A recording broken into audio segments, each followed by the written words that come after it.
Hello and welcome to our YouTube channel the guidance classes. तो आज हम बात करने वाले हैं मिरर फॉर्मूला के बारे में, जो आपको स्फेरिकल सरफेस के लिए, स्फेरिकल रिफ्लेक्टिंग सरफेस के लिए वैलिड है ये।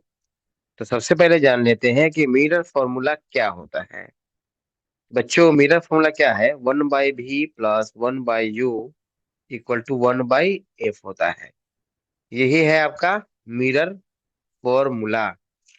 तो हमें क्या करना है, इसको प्रूफ करना है। यहाँ पे जान लेते यू क्या है। यू इक्वल टू है आपका ऑब्जेक्ट डिस्टेंस। ये है आपका ऑब्जेक्ट डिस्टेंस, भी है आपका इमेज डिस्टेंस, और एफ है आपका फोकल लेंथ। हमें क्या करना है, इसको कर लेना है प्रूफ फॉर कॉनकेव मिरर, है ना। तो हम लोग क्या करते हैं, बात करते हैं आगे। मान लेते हैं यहाँ पर एक ऑब्जेक्ट है प्रिंसिपल एक्सिस पर ओ।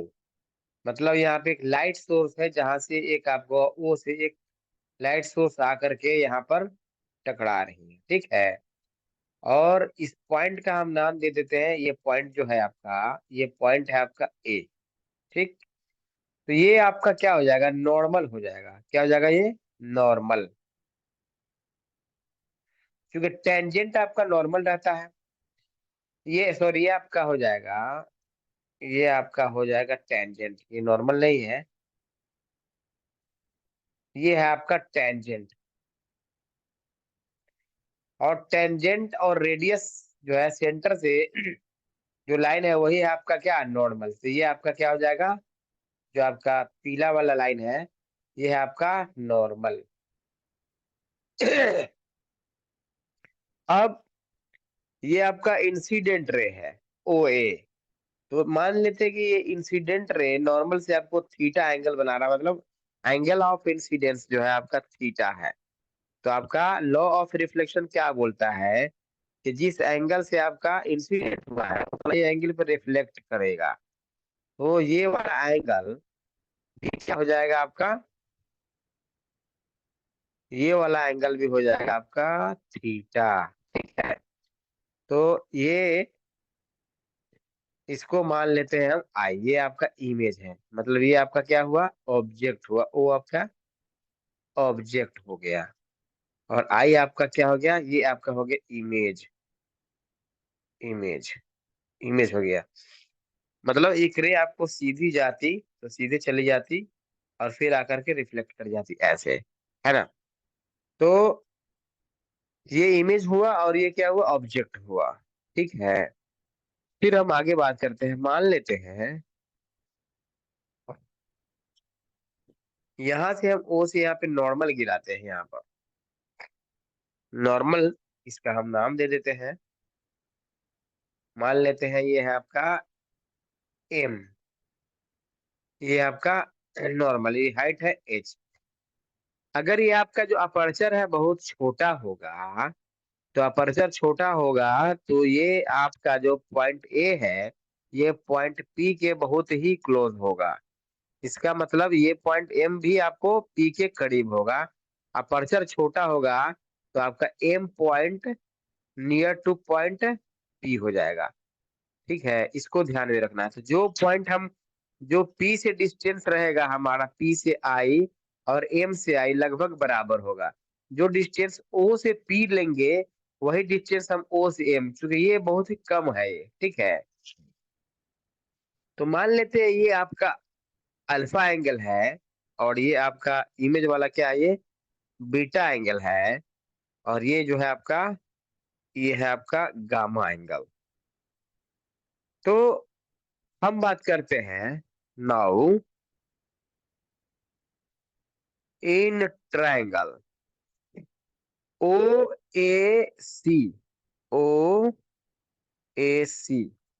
ओ ए सी में अगर बात किया जाए, तो ओ ए सी में आपको गामा क्या है, एक्सटीरियर एंगल है, जो आपको सामने के दो इंटीरियर एंगल के सम के बराबर होता है।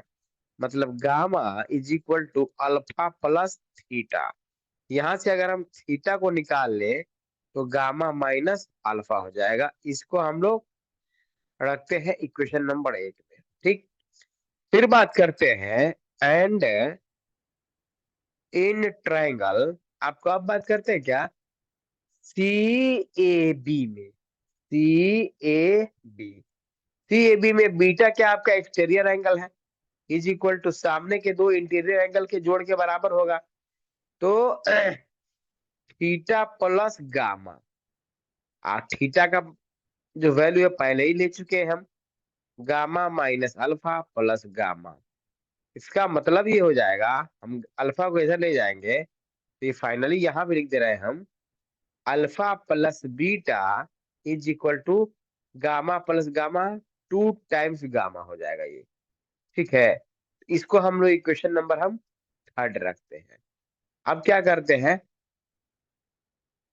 अल्फा बीटा गामा का वैल्यू निकालेंगे, फिर हम इक्वेशन थर्ड में पुट करेंगे। पॉज करके नोट करें, हम आगे बढ़ते हैं।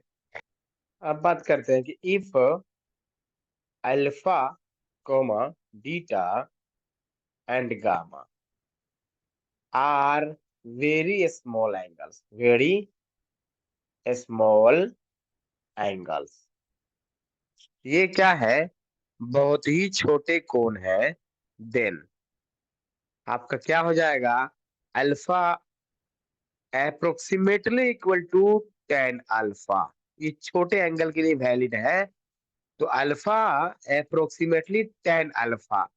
तो अल्फा जो है आपका क्या हो जाएगा, आपको यहाँ से अल्फा के सामने एच आपको परपेंडिकुलर हो जाएगा, और ओ से लेके एम आपको बेस हो जाएगा। तो ओ क्या हो जाएगा, एच अपॉन क्या हो जाएगा ये, ओ एम।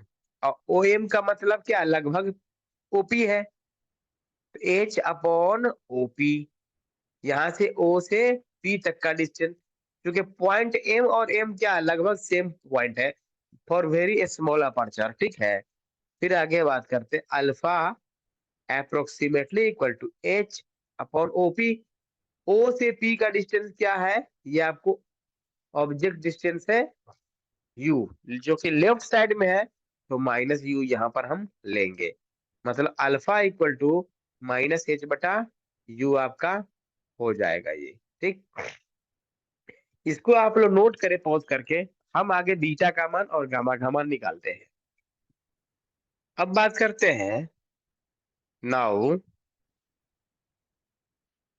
बीटा लगभग इक्वल टू क्या हो जाएगा, 10 बीटा। और 10 बीटा का मान, क्योंकि बीटा के सामने जो है आपका ये एज परपेंडिकुलर एज, और यहाँ से पी आई जो डिस्टेंस है ये लेंगे हम, तो क्या हो जाएगा आपको, क्योंकि ये इमेज है, इमेज का डिस्टेंस आपको ये भी होता है, तो हमारा क्या हो जाएगा, लेफ्ट में है तो माइनस भी हो जाएगा आपका। तो बीटा इक्वल टू लगभग में क्या हो जाएगा, माइनस एच अपॉन भी हो जाएगा ये वाला। ठीक, एंड अगर बात की जाए गामा की, गामा अप्रोक्सीमेटली इक्वल टू क्या हो जाएगा, 10 गामा। तो 10 गामा की वैल्यू, गामा के सामने एच आपका परपेंडिकुलर हो जाएगा। ठीक है, और सी से लेकर के पी तक का डिस्टेंस क्या है, आर है।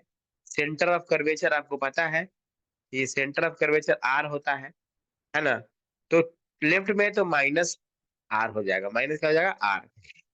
तो gamma equal to minus h बटा आर की जगह पर 2f लिख देंगे, क्योंकि आपको पता है कि गामा जो होता है, आर जो होता है, आर बराबर 2f होता है। Radius of curvature is 2 times focal length. अब हमें क्या करना है, अल्फा का मान, बीटा का मान, गामा का मान इक्वेशन नंबर थर्ड में पुट कर देना है। ठीक है, आप लोग पॉज करें, नोट करें, हम आगे बढ़ते हैं।